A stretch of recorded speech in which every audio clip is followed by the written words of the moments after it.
The king sat on his throne whilst generals and sycophants recited numbers and reports he had heard over a dozen or more times. Finally, he raised his hand, and everyone grew silent. Liege? I grow weary of these deliberations. The king stood then. How to broach the subject of what he needed to locate? He had already expended much of his energy arriving on the tiny world these beings occupied.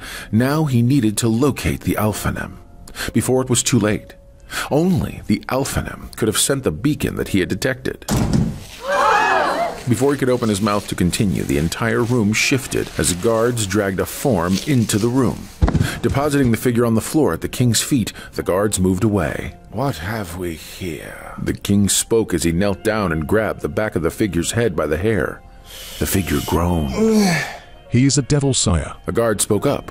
The other tried to hush him, but the brave guard continued. No, I will not be silent, Commander. Sire, from the heavens the body came. The court chuckled, but only for as long as it took them to notice and realize that the king himself was not laughing. He also possessed a weapon, I think. You think? The soldier looked nervous, but he reached behind himself and from his cloak withdrew a metal object that resembled a piton, only varicolored and possessed of a fine design work, the likes of which the court had never seen before.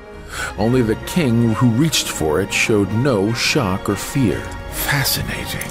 The court leaped away in fear as the king pressed the side of the object and the tip began to hum and glow a bright green.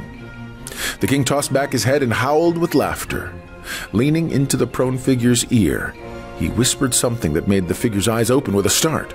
Backing away, he nearly toppled over the guards, trying to escape. No, it's not possible. The king's glare was stern, with a razor's edge, and he circled the now wide-awake prisoner. Oh, but it is Timelord. Take him away. Listen to me, you lot. This is not your king. He's not your king! The guards dragged the prisoner away as he continued shouting and screaming to anyone that would listen.